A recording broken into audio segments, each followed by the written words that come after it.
In this video, we're going to talk about some of the beginning concepts in describing motion. In general, the topic is called kinematics, the study of movement. And we'll start out by looking at things in one dimension. So here are some vocabulary words that are important for us to take a look at, but it's very important to remember that some of the words that we see show up in our study of physics are also used every day, but have a much more uncertain meaning, or can be applied to lots of different situations. But in physics, we have really specific definitions that we're looking at. For instance, displacement. Displacement is a word we don't hear a lot. We usually talk about a distance, but a displacement is interesting because it conveys more information than just how far. It also refers to how far and what direction. And therefore, a reference point is very important. If you can see in these frames of reference, one frame of reference would be the moving chair, and then the other frame of reference would be people who are on the outside, or moving, did I say chair, train, and then people on the outside who, if they're taking a look at the velocity of the person inside the train, they would see the person moving faster than, say, passengers in the train. And folks on the outside looking in would notice the person's moving with their current speed within the train plus the train speed. So that actually makes them go much faster. Whereas people who are in the frame of reference in the train see them simply walking. So here's an interesting difference between distance and displacement. If we have someone who walks 70 meters to the east and then 30 meters towards the west and stop there, the displacement is the difference between where they started and where they wound up. And in this case, it's 40 meters east. Notice how I have to say 40 meters east in order to indicate the direction. The distance traveled is 100 meters, and that doesn't have a direction associated with it because it actually involved two different directions.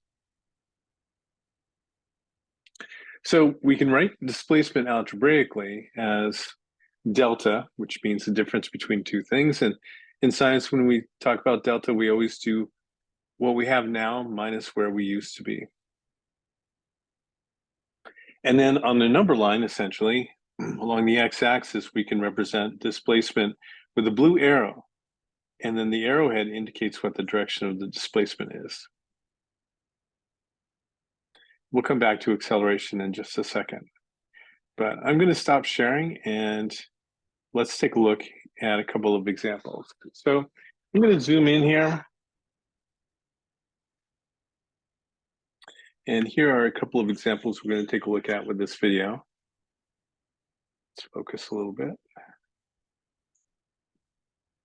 Okay. So here's a question. We have a particle at T1, it's -2 seconds, and X1 is at 3.4 centimeters. And T2 is 4.5 seconds, and then our object is now at 8.5 centimeters. What's the average velocity, and can you calculate the average speed? Okay, so average velocity is displacement divided by time. So that's sort of where we start off with.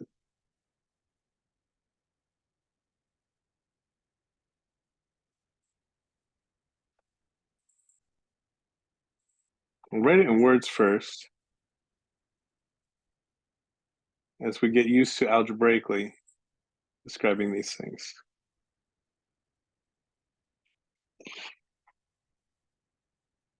So that means our average velocity is going to be equal to our final position minus our initial position, divided by the 2 times. Now, some folks might object to the notion of negative time. But again, just like with distances or positions, times can have reference points as well. So maybe this just started 2 seconds before something else started. That's all. So let's go ahead and do the math. And we're going to do the two x's. So x2 is 8.5 centimeters. And then 3.4 centimeters. I'm not going to include the units because they are compatible with each other. And no need to clutter up our workspace with units. And then 4.5 seconds minus. And then this is a -2, so that's important.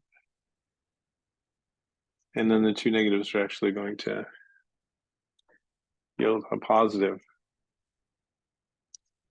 So we come in with our calculator and let's see how to do this. Try to find a place to put my calculator where the glare isn't too much. Okay, good. And so,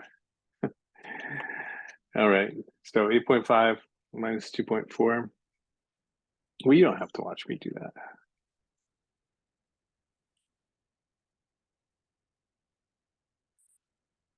One of the questions that naturally comes up is how many significant figures should we deal with here? And we're given, these have rounded off to 1 decimal point. So I'm going to round this off. I'm going to use 3 decimal points. Whoops, I hit a wrong button too.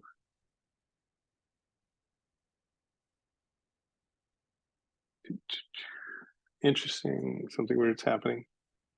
Okay, well, anyway, 5.1. And then this is 6.5. Okay, good. Something weird is happening with this calculator, so I just want to double check.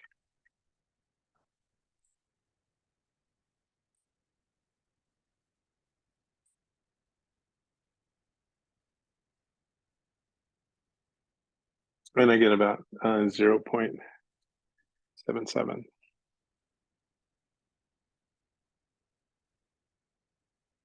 And that's centimeters per second. Now, the other question here is, can you calculate average speed? So here's our definition for average speed. Equals distance divided by time.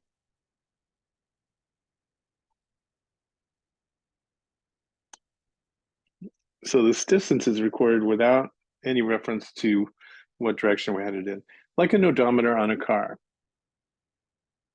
So the odometer on a car will tell you how far a trip has taken, but it doesn't tell you about all the twists and turns you took to get there. And so since we only have the endpoints, we don't know what the overall distance is. So can you calculate? And this is a case of not enough information.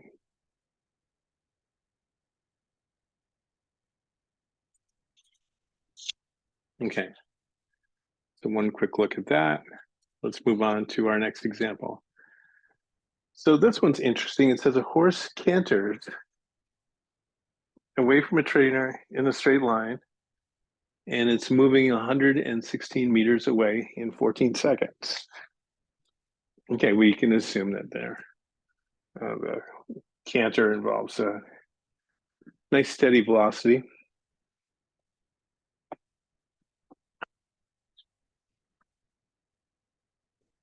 And it might be worthwhile for us to say, sketch this, right? All right, well, let's try and do that then. So I'm just gonna do a quick coordinate axis here.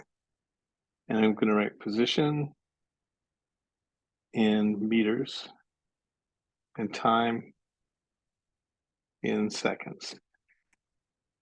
So 116, I'll just kind of use arbitrary marks here. So that's 116. I don't need to write the units because I already have the units up here.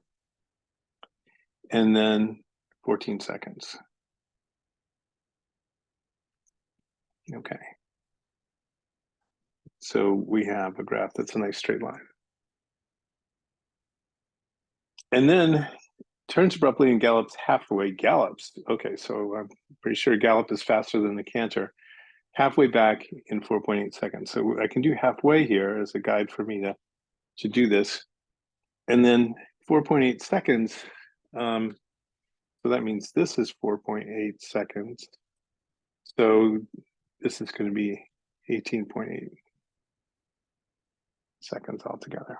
And then half of 116 is 58.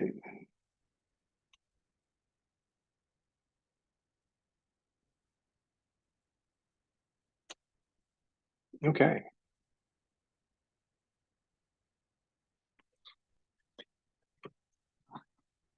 So now we have, in order to find the average speed, we do have a sense about the overall distance that's been traveled. And if we're going to talk about average velocity, it's pretty clear what the displacement has been. So let's go ahead and evaluate these things and see what we got. So average speed is first. For part A, we want distance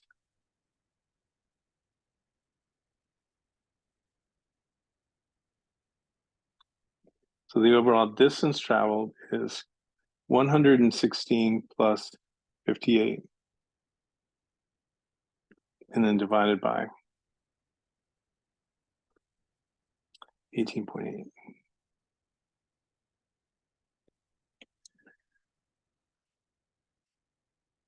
Okay, good.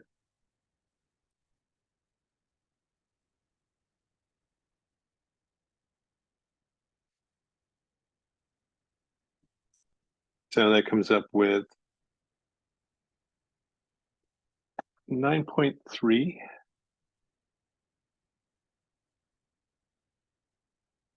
meters per second. But for B, the average velocity, and I can write that as a V with a bar over it, it's going to be equal to, so the displacement is actually this.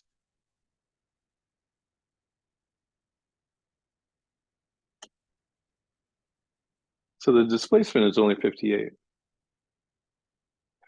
There are no directions given here, so we'll do it without directions, but we would certainly include the directions if it was appropriate, and divided by 18.8.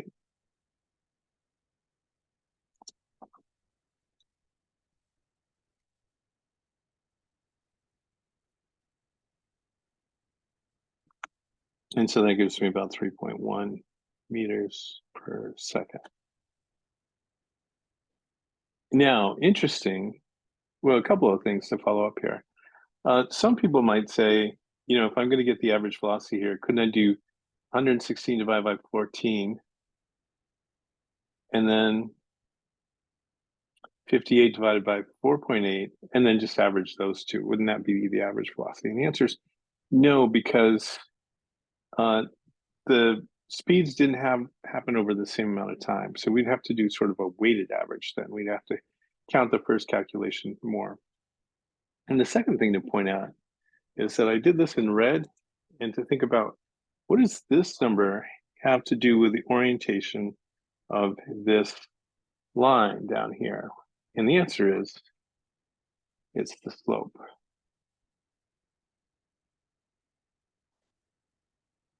It's the steepness. Slope and steepness are the same thing.